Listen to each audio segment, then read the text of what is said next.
जय जय श्री सीताराम।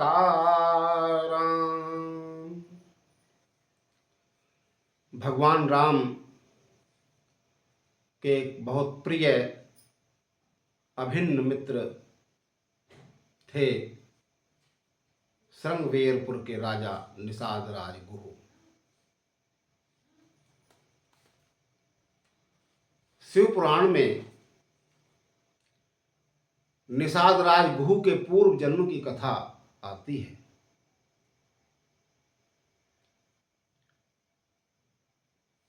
ये अपने पूर्व जन्म में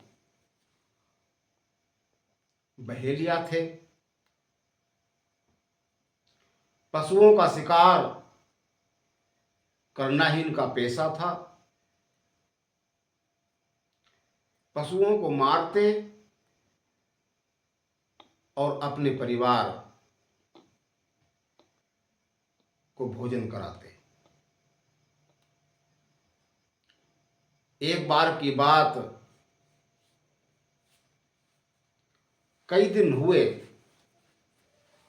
कोई शिकार नहीं कर पाए। तब एक दिन शाम के समय अपना धनुष बाण लेकर एक सरोवर के नजदीक बिल्व का वृक्ष था, उस पर चढ़कर बैठ गए। रात्रि के प्रथम पहर में ही कोई हिरनी वहां जल पीने के लिए आई और जैसे ही निषाद राज ने हिरनी को देखा, तत्काल ही उसने तरकस से बाण निकालने का उद्योग किया। उस प्रयास में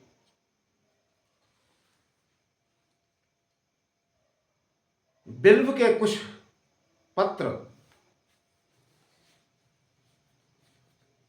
नीचे गिर गए और उस बिल्व वृक्ष के नीचे एक शिवलिंग था। थोड़ा सा जल उसकी कमर पर बंधी तूंबी से भी गिर गया। उस दिन शिवरात्रि थी। शिव जी का जलाभिषेक भी हो गया और बिल्वपत्र भी चढ़ गए। और भगवान शंकर पर बिल्वपत्र चढ़ते ही, जल चढ़ते ही उसके बहुत से पापों का नाश हो गया। किंतु तभी उस हिरणी की नजर वृक्ष पर बैठे उस बहेलिये पर पड़ी और उसने कहा, हे बहेलिये, तू अभी मेरा वध न कर। मैं पानी पीने के लिए आई थी, मेरे बच्चे भूखे हैं, मैं अपने बच्चों को दूध पिया कराऊं और अपनी बहन को सौंप कर आती हूं, तब तुम मेरा वध कर लेना। और मैं सत्य की शपथ लेकर कहती हूं, मैं अवश्य आऊंगी। भगवान शंकर की कृपा से उस बहेलिये के मन में कुछ परिवर्तन हो चुका था। उसने उस हिरणी को जाने दिया। कुछ समय बाद उसकी बहन हिरणी भी उस सरोवर पर, जलाशय पर जल पीने के लिए आई और उस बहेलिये ने जैसे उस पर भी बाण संधान का उद्योग किया, तभी एक बिल्वपत्र और कुछ जल की बूंदें पुनः उस शिवलिंग पर गिर गई। उसके जन्म जन्म के पाप कलमश क्षीण हो गए। और जैसे ही पत्ते हिले, उस हिरणी की दृष्टि भी उस बहेलिए पर पहुंच गई और उसने भी उस बहेलिए से ऐसा ही कहा कि मेरा विश्वास करो, मैं अभी तुम्हारे पास आऊंगी, मेरे भी छोटे बच्चे हैं, मैं उन्हें दूध पिला दूं, तब आऊंगी। वह भी चली गई। फिर एक हरिण उस जलाशय पर पानी पीने आया। उस बहेलिए ने वही क्रिया पुनः दोहराई और तीसरी बार फिर बिल्वपत्र शिवलिंग पर चढ़ गए और झटके से कुछ पानी भी बिखर गया। अब तो उस बहेलिए का चित्त भी निर्मल हो चुका था। हरिण ने भी वही बात दोहराई कि हे बहेलिए, मैं अपनी पत्नी और बच्चों से मिलाऊं और मैं तुरंत ही तुम्हारे पास आता हूं, तब तुम हमारा वध कर देना।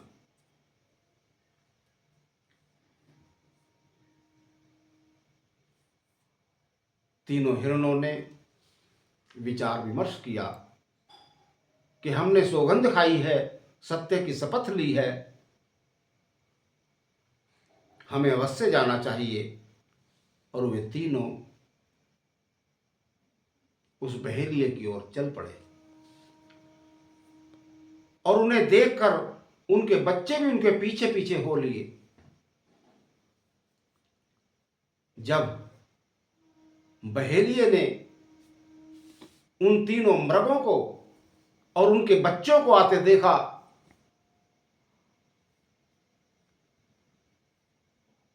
उसे बड़ा प्रायश्चित हुआ, पश्चाताप हुआ, उसे बड़ी आत्मग्लानि हुई कि ये जानवर होकर भी अपने वचन पर कितने अडिग हैं, परमार्थ के लिए अपना जीवन देने को तैयार हैं, और मैं मनुष्य होकर भी परमार्थ तो दूर रहा, स्वार्थ भी नहीं जानता।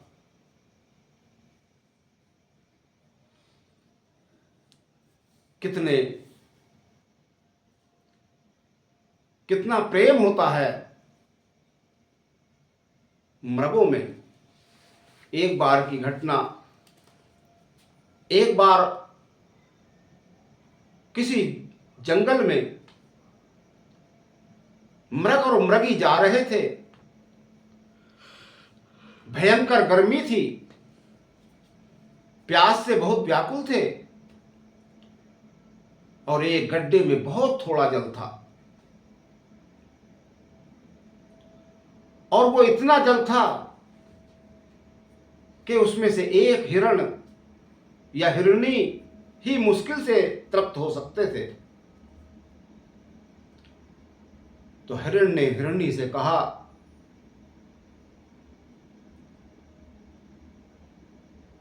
कि तुम इस जल को पी लो।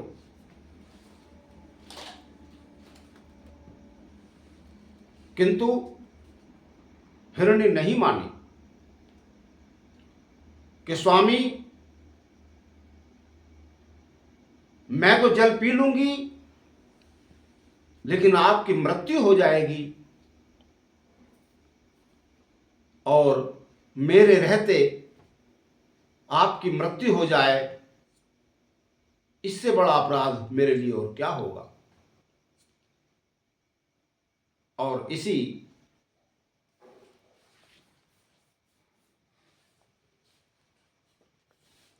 उहापोह में, इसी बहस में दोनों ने तड़प कर जान दे दी। किसी ने भी जल नहीं पिया। उसी रास्ते अकबर और बीरबल जा रहे थे और जब अकबर ने देखा कि दोनों हिरण और हिरणी मरे पड़े हैं, वृद्ध भी नहीं है, बीमार भी नहीं लगते और कोई निशान भी इन पर चोट के नहीं है, तो उन्हें बड़ा आश्चर्य हुआ और बीरबल से पूछने लगे,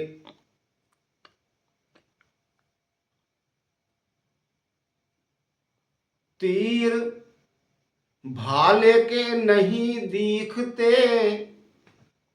इन पर कोई निशान, बीरबल बता हिरण हिरणी के कैसे निकले प्राण। हे बीरबल बताओ, इन पर तो किसी ने तीर से प्रहार भी नहीं किया, किसी भाले का भी प्रहार नहीं है, फिर इनकी मृत्यु कैसे हो गई? तब बीरबल ने अकबर को सारी बात बताई थी कि महाराज, इनमें आपस में इतना प्रेम था कि ये एक दूसरे के बिना जीवित नहीं रह सकते थे, इसलिए किसी ने भी जल की एक बूंद भी नहीं पी। इन दोनों में था इतना प्रेम अपार, जल दोनों ने छुआ नहीं, हो गए स्वर्ग सिधार। दोनों मर गए। इतनी प्रेम निष्ठा और इतनी सत्य निष्ठा होती है जानवरों में भी।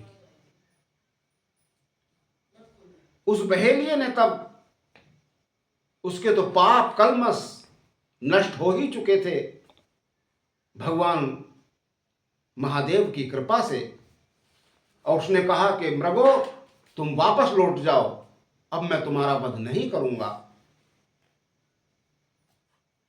और जैसे ही उस बहेलिये ने ऐसा कहा, भगवान शंकर साक्षात प्रकट हो गए और उस बहेलिये को आशीर्वाद दिया कि तुमने आज मुझ पर बिल्वपत्र चढ़ाया, जल चढ़ाया, मैं तुमसे प्रसन्न हूं और इस तुम्हारी भक्ति का जो अनायास ही तुमसे हुई है, इसका फल ये है कि भगवान राम स्वयं तुम्हें अपने गले लगाएंगे। भगवान राम के तुम अभिन्न मित्र बनोगे। भगवान शंकर उस बहेलिये को आशीर्वाद देकर अंतर्ध्यान हो गए और उन मृगों ने भी भगवान का दर्शन कर लिया था, इसलिए वे भी दिव्य शरीर धारण कर भगवान के लोक को पधार गए। वही निषादराज गुहु अगले जन्म में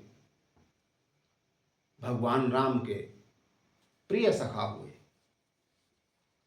भगवान राम लक्ष्मण जानकी जी को गंगा पार केवट के द्वारा निषादराज गुहु ने कराई। वनों में उनकी झोंपड़ी बनाई और सदा सदा के लिए भगवान के प्रिय हो गए, उनके धाम को पधार गए, बोलो भक्त वत्सल भगवान श्री रामचंद्र जी की जय।